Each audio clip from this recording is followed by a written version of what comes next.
Muy buenos días a todos los seguidores de Proceso Digital y Departamento 19. Gracias por acompañarnos. Esta mañana estamos aquí en nuestra sala de redacción acompañados con don José Luis Moncada. Él es miembro del Consejo Central Ejecutivo del Partido Liberal. Y bueno, a darle las gracias, don José Luis, por aceptar la invitación de Proceso Digital. Bienvenido. Bueno, Lilian, buenos días, gracias por recibirme y poder dialogar un poco de temas de interés nacional, que yo creo que son importantes comunicarlos con toda la objetividad y sobre todo la verdad. Claro, don José Luis, bueno, la agenda política está revuelta y también la agenda económica, que es otro de sus expertices. Pero bueno, vamos a iniciar con esta realidad nacional que tenemos ahorita en cuanto al tema político que está en auge y en las últimas horas pues se ha puesto más candente con esta situación del CNE. ¿Existe, don José Luis, realmente ese acuerdo para la presidencia en el CNE? Bueno, yo entendería que hay un acuerdo o un diálogo que se tuvo allá en el mes de marzo en lo que fue la elección de altas autoridades como el Ministerio Público, el Consejo Nacional Electoral, el Registro de las Personas, el Tribunal de Justicia Electoral, en el sentido de la elección de las personas, pero no el de la posición de las personas, en qué medida iba a ser la rotación. Entonces, eso es un poco el tema. Por parte del Partido Liberal, nosotros no sabemos quién fue el que negoció y el expresidente Zelaya pues no lo ha manifestado públicamente. Lo que sí le puedo decir que por estatutos es el Partido Liberal, el Consejo Central Ejecutivo, el que define y da las líneas de las posiciones de nuestros representantes en esos órganos de carácter público. Y nosotros en ningún momento hemos definido algo al respecto orientado a una alianza con el Partido Libre. Y lógicamente, porque en este momento creemos que no es lo más adecuado para el Partido Liberal, vista el escenario que tiene Libre en estos días, después de los señalamientos de la familia Zelaya en el tema del narcotráfico, y aparte que el Partido Libre está en una situación bastante difícil políticamente hablando, es decir, el grado de aceptación que tiene el Partido Libre y la presidenta es bastante bajo, y realmente uno busca aliarse con ganadores, con triunfadores, y en este caso pues el Libre anda buscando cómo sostenerse en el poder y darle una presidencia del Consejo Nacional Electoral. Yo creo que es un riesgo que muchos de los hondureños, no solo los liberales, no queremos arriesgarnos. Y realmente tiene esa decisión, ese poder, el que ostenta la presidencia en el CNE, porque hemos escuchado algunas versiones que dicen que es un órgano colegiado y que al final las decisiones son de tres. Sí, pero igual yo creo que el presidente de cualquier órgano es el que somete a sesiones, es el que toma decisiones, es el que firma resoluciones, que si no quiere firmarlas, aunque sean resueltos, no las transmita. Es decir, hay una cantidad de cosas de estos regímenes presidencialistas que tienen las instituciones, donde quieres o no, se ejerce un poder más allá de lo que establece un órgano colegiado. ¿Y cómo debería de quedar entonces ahorita en los próximos 2 años, que son los vitales en las elecciones primarias y a las... Mire, la opción del Partido Liberal es no negociar con Libre. Eso nos lleva a que la negociación tiene que ser con el Partido Nacional.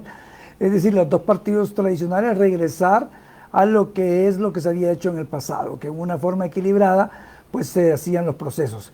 Yo sí creo que el Partido Libre tiene ahorita mucho centralización del poder en el Ejecutivo, en la Corte Suprema, en el Ministerio Público, las Fuerzas Armadas. Imagínense que una precandidata es la ministra de Defensa y así otras situaciones. Entonces, no hay un equilibrio que le dé una mayor garantía y confianza al público, que también el Consejo Nacional Electoral lo tenga el Partido Libre. ¿Hay temor de parte del Partido Libre y de la oposición en general de lo que pueda pasar si don Marlon Ochoa ostenta la presidencia del CNE? Mire, lo que queremos hacer es que darle una mayor claridad y confianza a los hondureños, es que la presidencia en estos 2 años esté en los dos partidos de oposición, que no van a tener grandes ventajas porque sigue siendo un órgano colegiado, pero no le estamos dando más poder, porque usted sabe que el presidente de un Consejo Nacional Electoral con una ministra de Defensa, que las Fuerzas Armadas se convierten en el proceso electoral sujetas al Consejo Nacional Electoral, usted está consolidando más poder. y para un partido que no tiene aceptación en este momento, es darle algunas condiciones que puede crearle ventajas.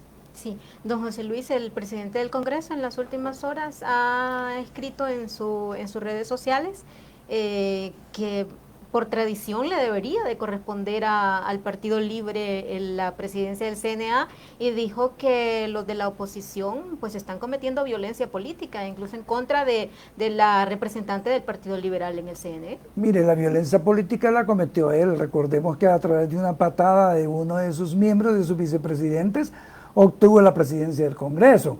Violencia política es que él fue electo por 44 votos y no por más de 80 votos como tenía el otro candidato, que en este caso era Jorge Cáliz, ¿verdad?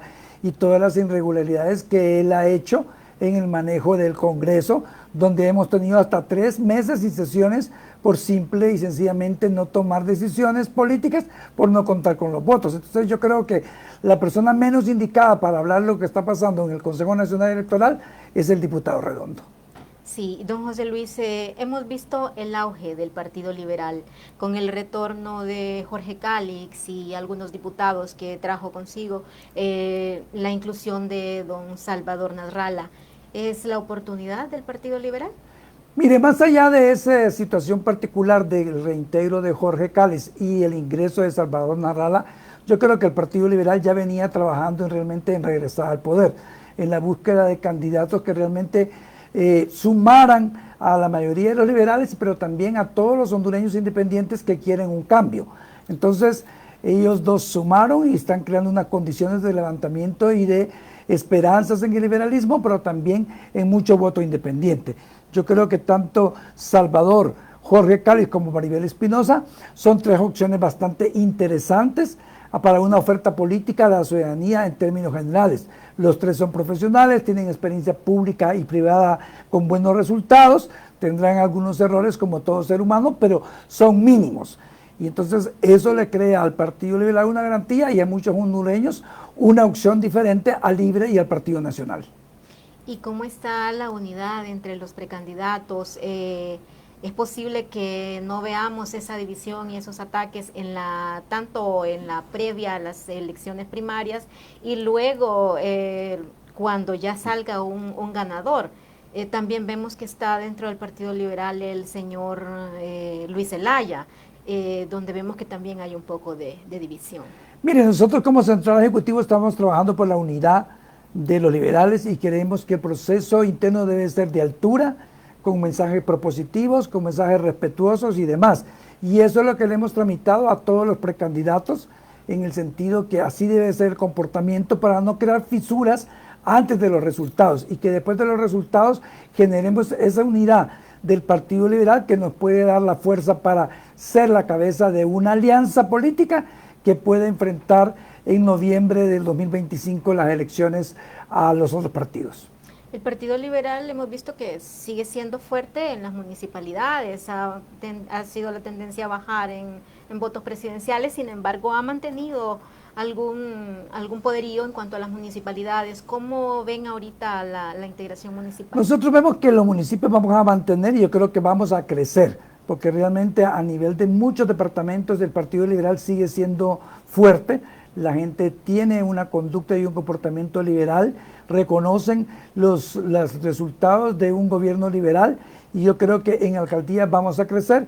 Creo que en diputados también estos 3 precandidatos que hablé están trayendo gente nueva y eso va a ser atractivo para el electorado y creo que a nivel electoral de presidencia vamos a tener un presidente liberal. Sí, don José Luis, muchos dicen que no hay oposición ni de parte del Partido Liberal ni del Partido Nacional, que son los 2 partidos pues tradicionales y más fuertes, y eso pues le allana el camino al Libre. Mire, yo creo que la oposición hay diferentes maneras de manifestarse y ya lo están haciendo, así que yo creo que en el Congreso ahora el partido de gobierno tiene minoría, el Partido Nacional tiene mayoría en este momento y el Partido Liberal subió su membresía de diputados con el incremento de lo que es los diputados que se vinieron de Jorge Cálix y de Salvador. Llegamos casi a 35, 36 diputados, creo que el Libre tiene 39 y el Partido Nacional tiene 42.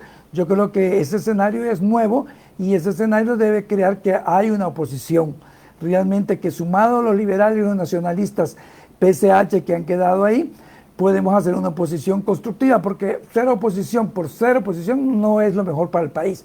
Yo creo que las cosas buenas que puede promover Libre, pues hay que apoyarlas, y las que no, pues hay que crear opciones o oponerse. Sí, y en cuanto a las elecciones internas del Partido Liberal, don José Luis, porque se dice que hay muchos que no están contentos con don Gianni Rosenthal, por ejemplo, otros dicen que hay injerencias de otros líderes del Partido Liberal, como por ejemplo el expresidente Carlos Flores. Bueno, miren, en el caso del abogado Gianni Rosenthal, pues mucha parte de la población y los liberales tienen sus reservas sobre él. Yo creo que se le dio una oportunidad, llegó a ser candidato del Partido Liberal y presidente central ejecutivo. Sabemos cuál fue el resultado de la votación y creemos que en su comportamiento como presidente central ejecutivo ha sido moderado, ha sido equilibrado. Hay unas cosas que yo comparto, hay otras cosas que no comparten y que muchos liberales no comparten, en el sentido que a veces se cruzan intereses personales versus los intereses del partido. Entonces esas son situaciones que evidentemente cada quien la mira con sus ojos, pero en términos generales el central ejecutivo y los diferentes miembros hemos tratado de buscar el equilibrio, es decir, que el partido funcione por los intereses generales del partido y del país. Sí, don José Luis, entendemos que le han propuesto ya a usted una candidatura para diputado. ¿Cómo ve esa posibilidad? ¿Ya se ha decidido? Bueno, mire, yo creo que ya a mi edad, que son 61 años, yo creo que ya es momento, después de bregar tanto en la política, que pueda aspirar a una diputación y poder compartir mi experiencia y mi trayectoria personal y profesional en el Congreso de la República. Así que estamos en diálogo todavía y yo a definirme si acepto una diputación por cualquiera de las corrientes. Y eso pues me siento halagado porque me están ofreciendo. Vamos a ver qué sucede. Todavía ya estamos cercanos a tomar una decisión referente a esa diputación. Sería entre don Jorge Cálix y don Salvador Narral. Mire, eso estamos en este momento terminando de definir. Sí le puedo decir que tengo amistad y cercanía con los dos me agradan, somos amigos, entonces va a ser un compromiso partidario con una definición un poco difícil, pero a favor. Jorge para mí es un joven político con mucha capacidad, que ha levantado mucho interés, y Salvador tiene una trayectoria popular y todo lo demás, y es su primera experiencia en una campaña interna.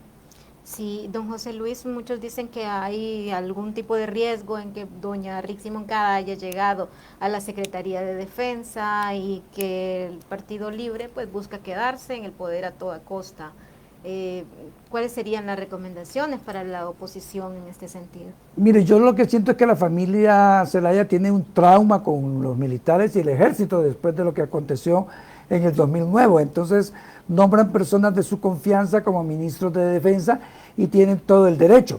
El tema es que nombran a una precandidata, a una política que está en la palestra en estos momentos, y la ley de las Fuerzas Armadas establece que las Fuerzas Armadas son apolíticas, entonces usted no puede poner una persona que está tan vinculada en un proceso electoral en una Secretaría de Defensa encima de las Fuerzas Armadas, cuando las Fuerzas Armadas son garantes de los procesos electorales, ¿verdad? Para mí particularmente es una falta de respeto a las Fuerzas Armadas de Honduras que se haya nombrado una política, pero sobre todo una precandidata en este momento de ministra de Defensa. Sí, don José Luis, ¿y cómo ve esta situación lamentable que ha estado también en la palestra pública, en la agenda mediática en los últimos días del narcovideo? Bueno, mire, es un tema que ya se escuchaba, siempre habían rumores al respecto, pero hasta ahora vemos un video que confirma que realmente por parte de la familia Zelaya ha habido una relación con personas operadoras del narcotráfico, ¿verdad? Eso pues realmente da a entender que no es una cuestión nueva y que de todo lo que se especulaba sí hay una realidad. Yo dejaría que los organismos de investigación procedan a como corresponde, y ojalá que la presidenta pues ratifique esa situación de denunciar la extradición, porque la extradición ha sido un instrumento que realmente ha servido para combatir realmente ese flagelo del narcotráfico y demás que ha tenido tanto daño en Honduras. Don José Luis, caemos en otro tema básico para el país y es que toda esta incertidumbre política también viene a golpear la economía nacional. Vemos cómo el riesgo país se ha elevado en los últimos días. Indiscutiblemente, mire, Honduras no va a superar ese crecimiento del 3.2 del Producto Interno Bruto y otros indicadores si no tiene inversión. Y la inversión viene extranjera y la misma nacional si tenemos un clima de negocio óptimo. Pero con la incertidumbre política, con la incertidumbre jurídica, la incertidumbre de seguridad ciudadana, el costo de energía, el anuncio de golpe de Estado de la próxima presidente, hombre, yo no creo que esos sean alicientes para que vengan inversiones de Europa o de Estados Unidos cuando el riesgo que pueden tener es mayor. Eso está afectando sustantivamente la economía. Yo no sé si el gobierno de la República es consciente que aunque ese sea un tema interno y una agenda interna, tiene un efecto internacional, porque yo recibo llamadas de Europa, de Sudamérica, preguntándome que si es cierto que hay golpe de Estado, que me cuide, que no salga, que aquí, que allá. Entonces, eso realmente el gobierno se está autosabotando porque está más bien poniendo obstáculos a la solución que podía tener de crecimiento, que es la inversión.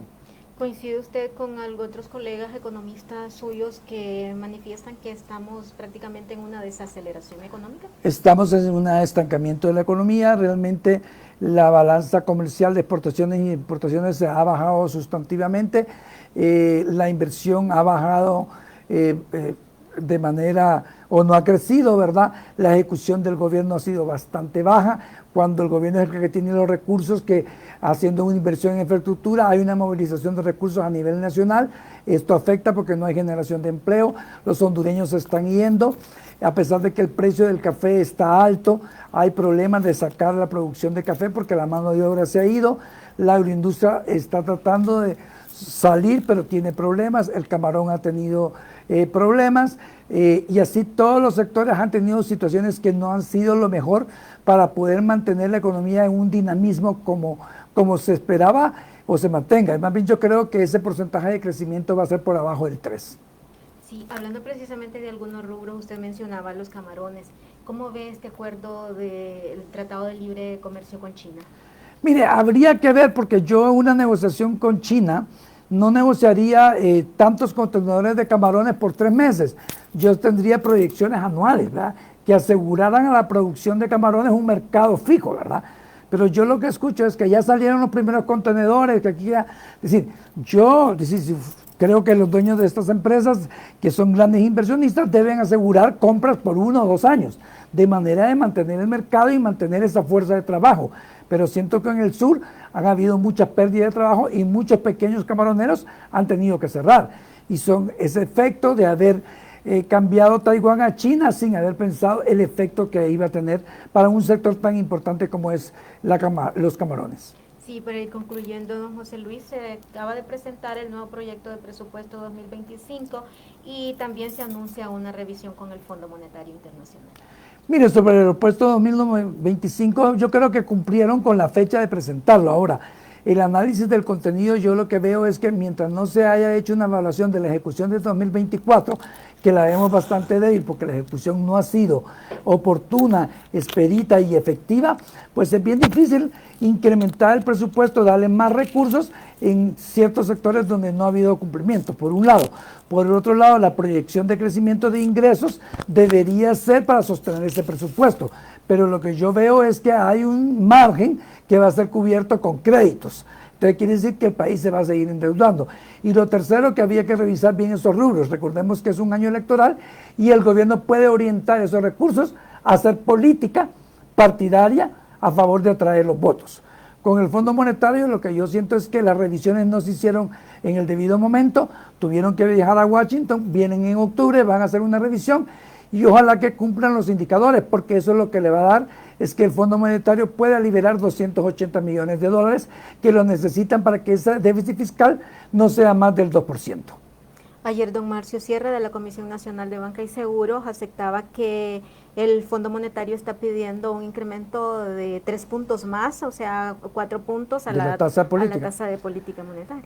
Mire, hay un margen de lo que se negoció en septiembre del año pasado, de lo que había establecido el Fondo Monetario. Yo creo que las condiciones han cambiado porque mientras nosotros estamos subiendo, que lo debimos haber subido el año pasado, todo el mercado internacional está bajando la tasa. Entonces aquí vamos en sentido contrario. Entonces yo creo que si el Fondo Monetario revisa, el incremento no va a llegar a lo que se había pactado en el 2023, en septiembre, cuando se firmó ese acuerdo. Yo creo que se suba un punto más o 100 puntos porcentuales es suficiente, porque si no se va a encarecer todo, porque la tasa de política monetaria es referencial para la tasa comercial. Sí. Muchísimas gracias, don José Luis, y finalmente pues le dejo los micrófonos de Proceso Digital para su mensaje final. No, agradecerles, decirles que los reconozco como un periódico bastante objetivo, que traslada realmente información que nos mantiene al día, y que ojalá pues podamos seguir manteniendo esa línea, porque la desinformación es lo más negativo que puede haber en el país en momentos que los hondureños tenemos que tomar decisiones y acciones, pero con información objetiva como la que tienen ustedes. Muchísimas gracias. Nos ha acompañado esta mañana don José Luis Moncada, miembro del Consejo Central Ejecutivo del Partido Liberal y un reconocido economista de nuestro país. A todos nuestros seguidores, gracias por su atención. Buenos días.